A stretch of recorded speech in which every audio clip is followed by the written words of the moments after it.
Thank you, everybody, for coming to the Aaron Torres Podcast YouTube page. If you could do me one quick favor, see that little black subscribe button on the bottom of your screen? Go ahead, hit that little black subscribe button. Really does help this channel grow, my audience grow, and I appreciate it more than you know. Also, quick thank you to our presenting sponsor, Betfred Sportsbook and the Betfred Sportsbook app. Bet $50 on any game. Get up to $1,111 in free bets courtesy of the Betfred Sportsbook. Thank you again. Now, here's the video that you came here for. I do want to start with college football recruiting, okay? And I don't do a ton of college football recruiting on this show for one very simple reason. I just believe that like in college basketball, right? One player can fundamentally change a team or a program the following season.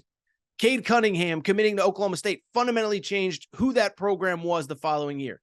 Paolo Banchero going to Duke elevated that program. DJ Wagner to Kentucky, Anthony Black to Arkansas, etc. And so in basketball, you have one or two individual players can change an entire program. Football isn't like that. Just because you get a 5-star offensive tackle doesn't guarantee anything going forward. It's obviously 11 guys on each side of the ball. And instead, when it comes to high school football recruiting, I like to keep an eye out for big picture themes. Teams that are doing well, that are stacking an elite recruiting class, maybe a second or third straight elite recruiting class. Because when we talk football recruiting, I believe you have to look for themes more than individual players, programs that are changing the way they recruit, elevating how they recruit, things like that. And the reason we're doing this today is because June now has become a very busy college football recruiting month. Just about every program in college football has multiple big weekends with multiple visitors. And really over the last 2-3 weeks, college football recruiting really has picked up. A lot of kids commit in June now, and we had a ton of activity over July 4th weekend. So let's get into 2 or 3 programs, teams, commitments that really caught my eye. The first one, it comes from Columbus and it comes from Ohio State, okay? And so the bottom line is, listen, you don't need me to tell you, Ohio State has always recruited at an elite level. That is not a secret. What I think you could also agree with on Ohio State is that over the last couple years, even though they've had a lot of talent basically at every position on the field, I mean, they just had an offensive tackle picked in the top 10. Next year, JT Tuimoloau, the defensive end, will probably be a top 10 pick. While Ohio State has had talent everywhere, I don't think it's controversial to say they've gotten a little soft in the trenches. And so for me, part of the 2024 recruiting class was, could they reestablish, could they get those dudes up front, those alphas up front, right? Because if you look at Ohio State, what have I said on this show multiple times?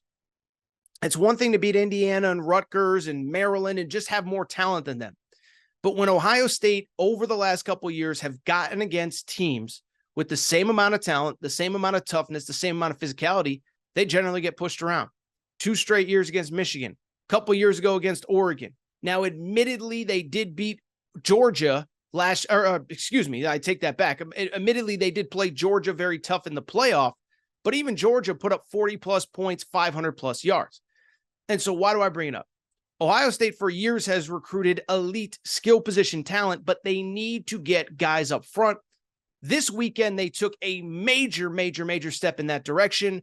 They got a commitment from a 5-star top 20 prospect nationally named Justin Scott, a defensive lineman.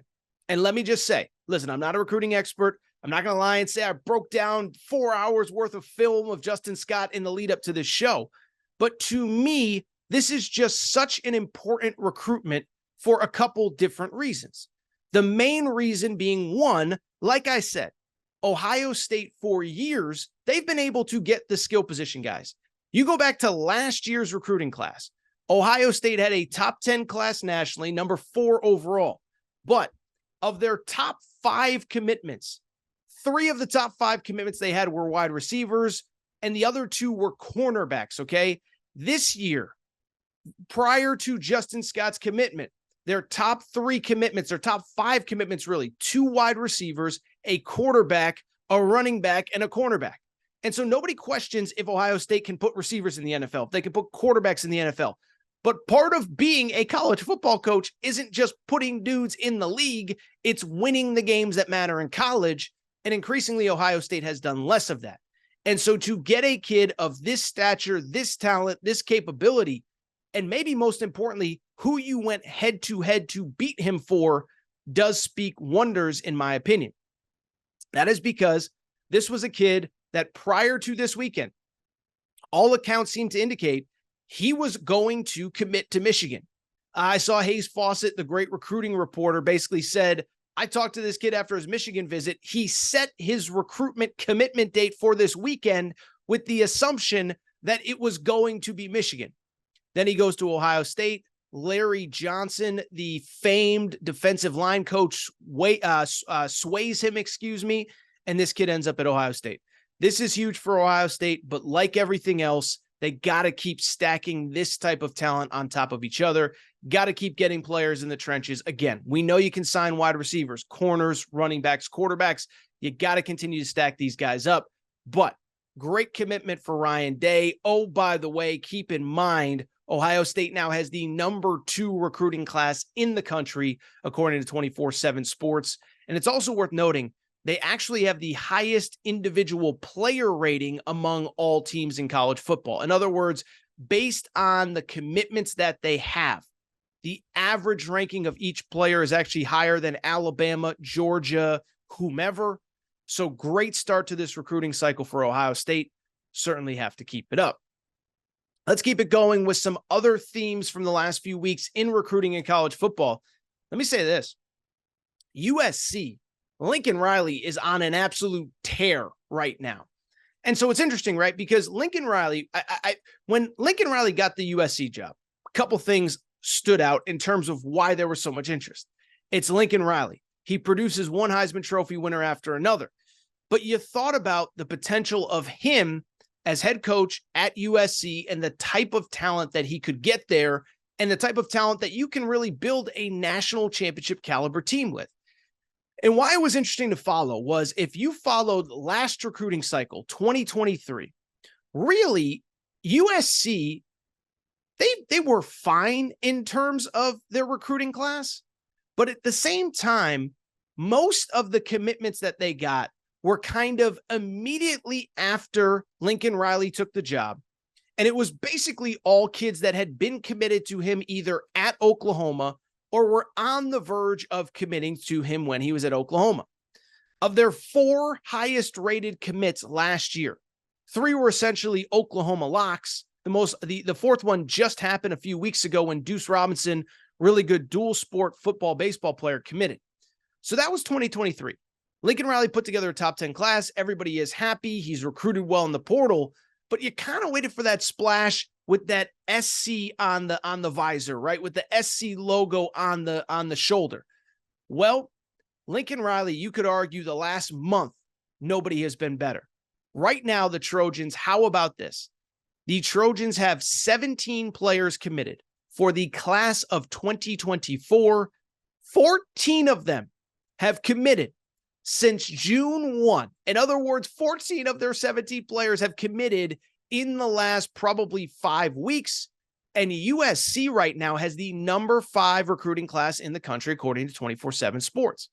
Now, look, they are, as they've always done, like Ohio State we just talked about, recruited very well at the skill positions. Just got an elite top 100 receiver, Ryan Pelham, a few days ago out of LA, Long Beach, Millikan High School in Long Beach, not far from where I live. They also got a 4-star safety, Marquise Gallegos, a few days after that. What's interesting about USC, though, is what did I just say about Ohio State? We know Ohio State and we know USC. They can put up points. We know you can get wide receivers. We know you can score points.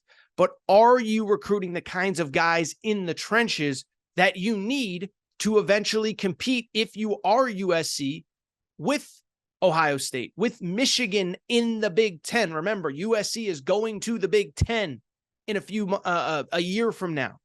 And then, of course, are you getting the guys that can compete with Georgia and Alabama and LSU and those type programs when you get to the college football playoff? Well, So far, so good for USC. That's because in addition to all of the talent at the wide receiver, cornerback, running back spots, USC in recent days, they've also picked up a 4-star offensive lineman from Florida, had offers from pretty much the entire SEC. You go back and look at his offers list, pretty much everybody, Georgia, Oklahoma, Auburn, teams like that. Edge rusher from Florida had offers from Georgia, Auburn, Arkansas, schools like that. Guess what? Those are the kinds of guys that you need to, again, not only forget college football playoff. Remember, this is a USC program that is going to the Big Ten here in a couple months, in a year. And it is now, you're going to play Michigan in the regular season. You're going to play Ohio State in the regular season. You're going to play Penn State in the regular season. You're going to play physical as hell Wisconsin, physical as hell Iowa. Make fun of Iowa. They play great defense. Make fun of Wisconsin. They play great defense, and the offense is going to come along with Luke Fickell and his new offensive coordinator, Phil Longo, there. And so I bring it up. USC has to start stacking recruits in the trenches to compete at the highest levels. So far, so good. USC with the number 5 ranked recruiting class in the 2024 cycle so far. Again, the only ones that are ahead, Georgia, Ohio State, Florida, and Michigan. It's early. Other schools are going to make moves, obviously Alabama and some others, but great start for SC. Let's keep it going because on July 4th, we got a legitimate shocker as a top 10 prospect in America committed, and it was to a school that nobody saw coming, okay? So on Tuesday, Texas A&M, how about them Aggies? Guess depending on what recruiting service, he's number 17 ranked player in the country. I think I said top 10. 17 ranked player in the country according to 24/7 Sports, Cam Coleman. He's from the state of Alabama, was believed to be an Auburn lean. Saw some Auburn writers putting in crystal ball predictions for Cam Coleman. He says no, and he says, I'm going to Texas A&M. Now, what's interesting about this, you know who his recruiter was at Texas A&M? Damian Craig, a former star at Auburn, who, of course, has ties to the Alabama area, gets this kid to commit to Texas A&M. Now, of course, whenever a kid commits this early in the cycle, I see all you fans, oh, stuff's going to change. And I saw a bunch of Auburn fans say, like, look, this is going to come down to signing day. And maybe in the case of this kid, it just might, right? I mean, if Texas A&M has a bad year, like it's one thing to talk about a kid committing to Ohio State where Ryan Day is secure, Lincoln Riley where his job is secure, and Texas A&M where Jimbo Fisher's job is certainly not. And so I only bring it up because for anybody saying, oh, this kid might flip by signing day, I mean, we got to see what happens at Texas A&M. But what stands out is that A&M is again putting together an elite recruiting class, currently a top 10 ranked class in the country with 16 commits overall. This guy so far is the star. And what jumps out to me is that he is an elite wide receiver. And if A&M can keep this core together, he is going to be entering a room full of elite wide receivers. Remember who Texas A&M's wide receiver 1 was last year? It was Evan Stewart, 5-star number 1 wide receiver that was a freshman last year. He'll be a sophomore this year. Next year, he'll be a junior. You add this kid, Cam Coleman, to him, to some of the other young guys that Texas A&M has, that is going to be an explosive wide receiver room. No, everybody wants to crush Jimbo Fisher. No, everybody wants to get in their jokes. I'll just say this. You go back and look at what happened with Texas A&M last year. A lot of vets got hurt. They were down to their 3rd-string quarterback by the end of the year. A couple star wide receivers. Moose Muhammad was playing, but who was it? Anais Smith was hurt. A couple other guys were hurt. And I just bring it up because a lot of young players got thrown into the fire last year. Well, guess what? The starters are back. The guys that played in place of them are back. I actually think A&M is going to have a nice year this year. I think they're going to bounce back, be better than you think. Not saying they're going 12-0. I think they're going to bounce back. I think they're going to have a good year. I think they're going to probably hold on to their recruiting class, and we'll see what happens. But Cam Coleman commits to Texas A&M, a huge commit for Texas A&M. Just very quickly ripping through some other commitments from this weekend. Miami, 4-star defensive lineman Marquise Lightfoot, chose Miami over Ohio State and a couple others. So listen, Mario Cristobal, always been a great recruiter. You knew he was going to have success at Miami, and that is exactly what he is doing. Obviously, Miami in 2023, the recruiting class we just finished, had a top 10 class.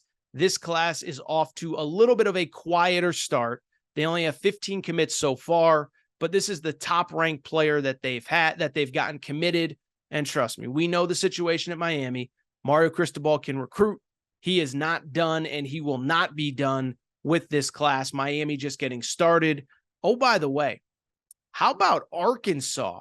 Ashton Bethel Roman, wide receiver out of Texas, 6'1", had offers from most of the SEC. He committed on 4th of July night. Arkansas is off to a good start. Top 20 class with Sam Pittman. Just a really, really, really busy weekend overall. A team that really doesn't have a ton of commitments, so it's not as though that they're super high up on the recruiting rankings, but Kentucky had a very nice weekend this past weekend. Terrion Nichols, 4-star cornerback who had offers from Ohio State. Michigan chooses Kentucky. Elijah Groves, a linebacker. They had a very good weekend this weekend. Kentucky, Mark Stoops is recruiting at an elite level. I actually like Kentucky a lot coming into this year with Devin Leary at quarterback. We'll discuss Kentucky at some point, but that's your big recruiting roundup from this weekend. Big weekend for Ohio State, big month for USC. Texas A&M gets a star. Miami, Arkansas, Kentucky, among many others who had very, very, very good weekends.